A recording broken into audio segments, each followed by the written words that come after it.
సామాజిక న్యాయానికి CM YS Jaganmohan Reddy నిలువెత్తు రూపమని గూడూరు నియోజకవర్గ ఇన్ఛార్జి మేరగ మురళీధర్ అన్నారు. మొదటి నుంచి పార్టీని నమ్ముకున్న తనకు ఎమ్మెల్సీ అవకాశం ఇచ్చారని, అనంతరం గూడూరు నియోజకవర్గ ఇన్ఛార్జిగా నియమించారని తెలిపారు.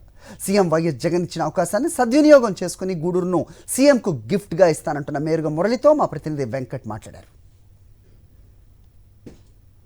175 అంటున్న వైసీపీ అందుకు తగ్గట్టుగానే వ్యూహాత్మకంగా అడుగులు వేస్తుంది. కొన్ని చోట్ల నియోజకవర్గాల్లో ఇన్ఛార్జీలు మార్చి కొత్త వారికి అవకాశం కల్పిస్తుంది. అయితే గూడూరు నియోజకవర్గానికి విషయానికి వస్తే ఎమ్మెల్సీగా ఉన్న మేరీగా మురళీధర్కు బాధ్యతలు అప్పగించింది. ప్రస్తుతం మనతో మురళీ ఉన్నారు.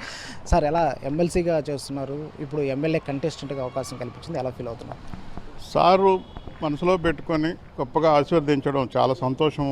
ఒక పక్కున్న బాధ్యతలు పెంచారు.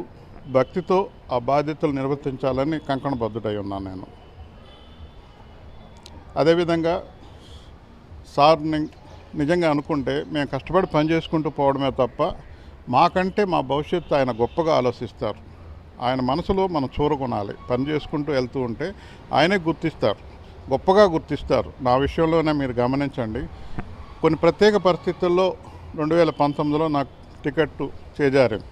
సహజంగా జగన్మోహన్ రెడ్డి సార్ ఒక్కసారి సమన్వయకర్త చేసిన తర్వాత వాళ్ళని ముందుకెళ్ళమంటారు. ఒక ప్రత్యేకమైన పరిస్థితుల్లో ఆ నిర్ణయం జరిగింది.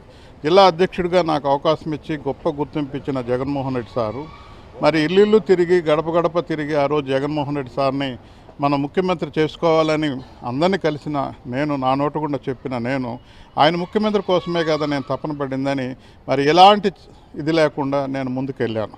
అది వారికి గొప్పగా నా ప్రవర్తన మరి చూరగొన్నది. నేను అడగకపోయినా నాకు ఎస్ఎఫ్సి చైర్మన్గా ఇచ్చారు.